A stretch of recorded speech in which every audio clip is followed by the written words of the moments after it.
Hey guys, Coach Tim, skill stacking and steps challenging. You guys have got to get your steps in. It's healthy. We have to respect our future self.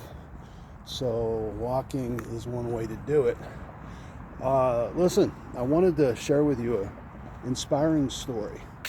And I wrote an inspiring story today on my socials about doing more than what your talent, your physical talent brings you, and then where your heart and mind take you beyond your perceived limitations. And so what I wanted to talk about here is how a person named Sammy and a person named Tim, not me, taught me some lessons.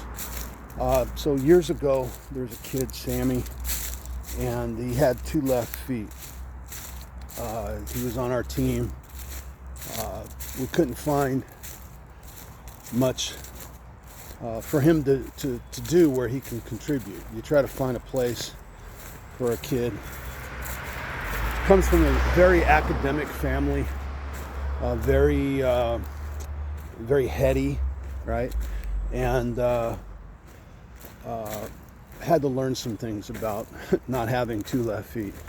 And so, anyway, I tell the story like I often do. A lot of these stories I tell, or I've told my kids for years. So, I'm at the very place that they're at St. Bernard High School. They're practicing. I was there many moons ago as a kid. I'm probably a junior in high school, and my teammate Al was spotting me on the bench, and he's like, come on Timmy, do it for a scholarship. Yeah, because I wanted a scholarship. I was playing football because my ultimate goal was to play in college, and in fact to play at UCLA. So it's Al's turn, and I go, come on Al, do it for a scholarship. I repeat his modeling, right? And so it's my turn again. Come on, Timmy, do it for the NFL. And I remember thinking, I'm like, huh? That was not at all in my goal setting, in my vision. So I said the same thing, do it for the NFL.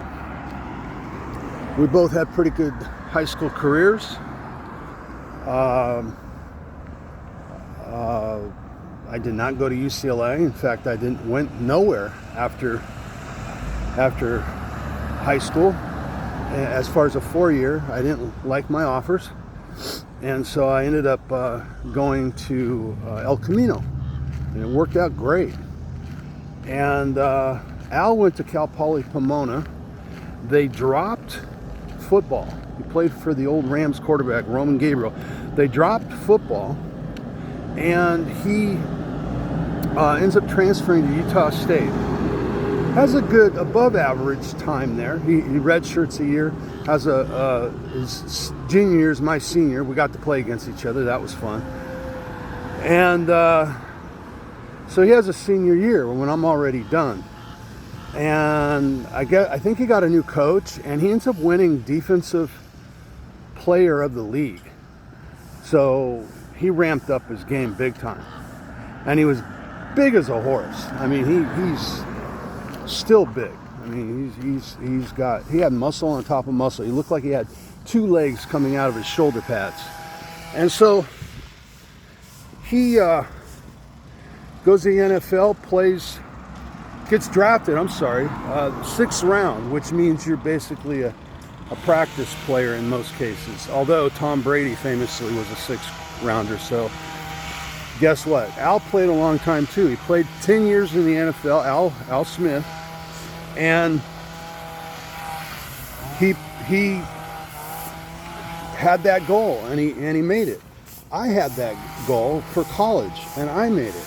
Didn't go to UCLA. I could have walked on. I wasn't willing to do that. And at the time, I don't know what they have now, but the luster of UCLA was not my real goal. It was really about playing ball. And so I got what I wanted, but I had to fight like hell to get it. And Al did too. His school dropped football. I mean, he was brought in the 6th round, but he played for 10 years and was all NFL strongman team or whatever they called it. He was the 2-time Pro Bowler. Big deal, right? And still works with the league in Tennessee. So another story. Well, let me. So this is a story of the kids. So I tell the kids, I go, so who of you guys have a goal to play in high school? Every hand raises except Sammy's. I go, Sammy, you don't want to play? He goes, nah, real timid. And I'm like, you can do it if you want to. And, you just got to work at it, bro. And so that was that. So the very next, I think it was the next year, we found a spot for him that he could really contribute, and he did. And in fact, he I think it was his freshman year, they were scrimmaging, or they were doing a 7-on-7 right down the street at West High. So I thought, I'm going to go watch Miracosta play against West, because I have a bunch of kids that went to Costa that I could watch them and all that. So at the end of the game, Sammy comes by, and we hug and all that stuff, and I go, Sammy, I got to tell you something. He goes, what, coach? And I said, well, and I told him the story about the goals with Al and does he want to play? And I go, and here you are. And his face just turned beet red. His eyes welled up. That's why I coach.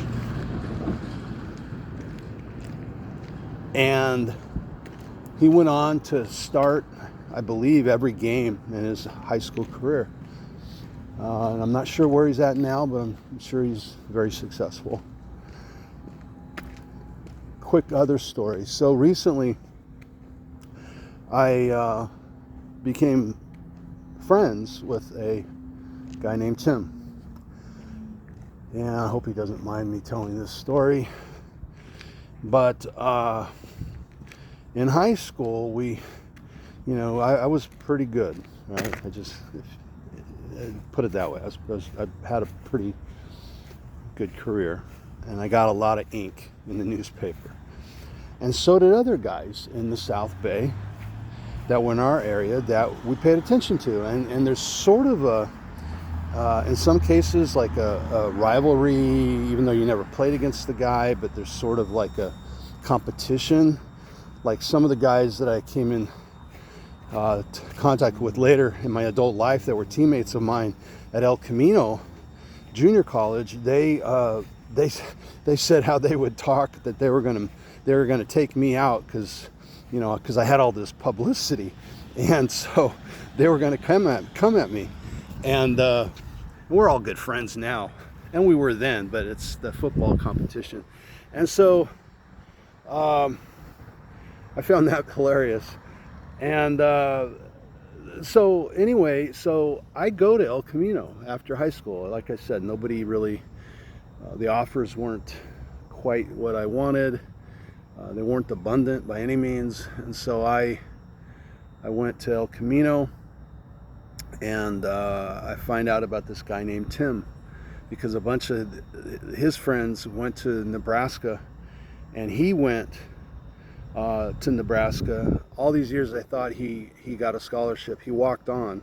He made the team, and he ended up playing for the Houston Oilers. And what a lesson that is.